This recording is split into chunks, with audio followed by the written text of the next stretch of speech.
Senhor Jesus, irmãos. Estamos hoje no Manaim de Linhares e vamos compartilhar com os jovens a experiência do pastor Elcio Ganda. Eu quero dizer da minha satisfação de estar aqui com os irmãos, compartilhando um pouco daquilo que foi a minha experiência. Bom, eu fui chamado em dezembro de 1979. O que mais marcou a minha vida, a minha experiência no chamado, foi que desde cedo eu tinha o desejo de servir ao Senhor, por conta até da comunidade que eu vivia e do anseio em conhecer a palavra. Tanto que eu fui enviado para um colégio que tratava de vocações sacerdotais em Governador Valadares, Minas Gerais. Mas lá nesse colégio eu vi que não era aquilo que Deus tinha para mim. Por conta disso, Deus proporcionou que eu encontrasse uma pessoa num daqueles deslocamentos que eu fazia semanal de Aimorés para Valadares. Eu encontrei uma pessoa da cidade de Caratinga, Minas Gerais, e ele estava de posse de uma Bíblia e um dicionário. Eu pensei que fosse 2 Bíblias, e eu fiz uma pergunta que me intrigava muito em relação à palavra, e ali, a partir dali, naquela viagem até Valadares, ele me mostrou aquilo que era o propósito de Deus para a minha vida através da palavra. Então isso me marcou, porque quando eu cheguei lá na escola, todo aquele encanto de vocação, disso, já não tinha mais sentido para mim. E a partir daí a minha vida mudou. Foi o grande sinal, a grande experiência que eu vivi antes da minha conversão. Pastor, em qual ano que aconteceu a sua conversão? No ano de 1979, dezembro de 79, foi quando eu me defini na cidade de Aimorés, na igreja central, e a partir daí fiquei mais alguns meses em Aimorés, e depois eu me desloquei, ainda menor de idade, para João Neiva. Pastor, e o que naquele tempo você mais buscava? Quais eram os seus maiores anseios mesmo com o Senhor? Primeiro nós temos que entender uma coisa, que mesmo naquela época, que é diferente de vocês que estão aqui, o anseio do jovem é o mesmo. Porém, a alma não difere de tempo e nem de nada, porque a alma é alma. Então, como todo jovem, os anseios dele hoje, de repente, as suas necessidades são outras. Naquela época também, eu tinha as minhas necessidades como jovens, mas a necessidade da alma também, ela era muito latente. De modo que eu tentei buscar algumas coisas, mesmo na minha tenra idade, buscando uma experiência. E Deus me mostrou que o resultado, que a resposta estava nessa experiência através da palavra.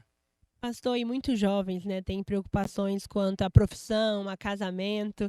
E para o senhor, teve alguma experiência que te marcou nesse ponto? Muito bem, a pergunta é muito pertinente, porque faz parte do universo do jovem. Ele, ainda mais hoje, numa sociedade que vivemos tão imediatista, onde tudo acontece muito rápido, dada a velocidade das informações. Na época também, nós tínhamos as nossas necessidades, e só que numa velocidade menor, porque o acesso era difícil do que vocês vivem hoje. Porém, a questão matrimonial, o anseio era o mesmo. Só que nós aprendemos com o Senhor que tudo tem um tempo. E o jovem, de maneira nenhuma, ele vai poder queimar etapa da sua vida. Ele é jovem, ele vai cuidar das coisas do Senhor. Na hora certa, Deus vai preparar alguém especial para ele, e as coisas vão acontecendo assim. Comigo não foi diferente.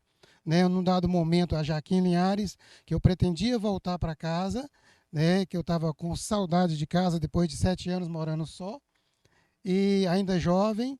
E o Senhor fechou todas as portas aqui em Linhares para eu sair, dando sonhos no grupo de intercessão, mostrando que eu não tinha passagem para sair de Linhares, mostrando quando eu tentava sair, havia uma blitz, que era o ônibus que eu estava era parado, e a pessoa eu era convidado a sair do ônibus, que eu não podia sair da cidade, e Deus deixou uma profecia, que Ele tinha para mim aqui, uma família e um ministério.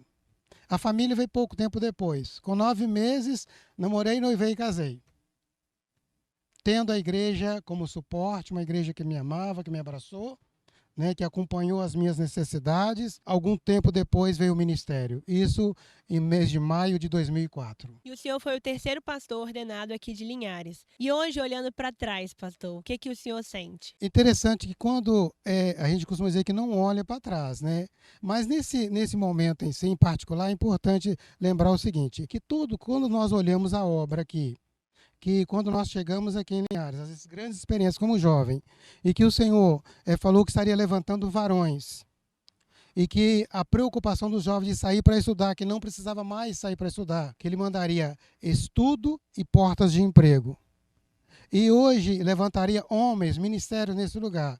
E hoje nós fizemos parte dessa história. A gratidão com o Senhor é muito grande. Por quê? Porque nenhuma palavra do Senhor cai por terra. O importante é você persistir, né, perseverar, e você vai ver cumprido na sua vida aquilo que Deus tem falado. Qual o conselho o senhor daria para esses jovens que estão presentes e também para os demais jovens que nos assistem? É interessante que eu volto sempre a dizer o seguinte, que o que nós temos que priorizar na nossa vida como jovem é aproveitar esse tempo que vocês têm hoje. Porque haverá outras prioridades na vida de vocês.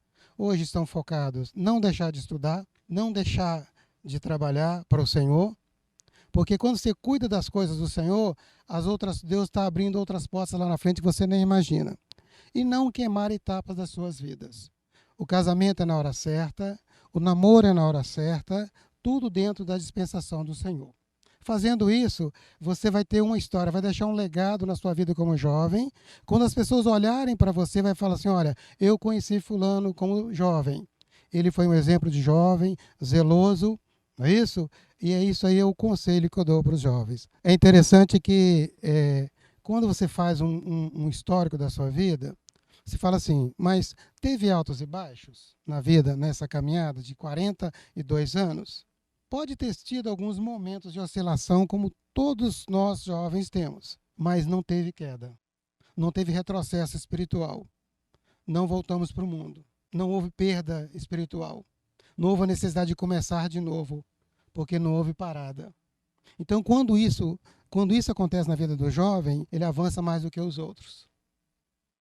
Agora, quando em algum momento, alguma coisa se interpõe entre você e o projeto que Deus tem para a sua vida, aí atrasa espiritualmente. Aí é uma família que começa precocemente, é a jovem que se torna mãe precocemente, é o jovem que se torna pai precocemente, aí aquilo que ele tinha para avançar na sua vida espiritual, profissional, aí tudo é interrompido, os seus projetos, por conta de uma decisão mal tomada sem a direção do Senhor. Nós agradecemos, pastor, a sua fala, esse privilégio de nós, como jovens, estarmos aqui ouvindo. Em breve teremos mais vídeo. Que Deus abençoe. A paz do Senhor Jesus a todos.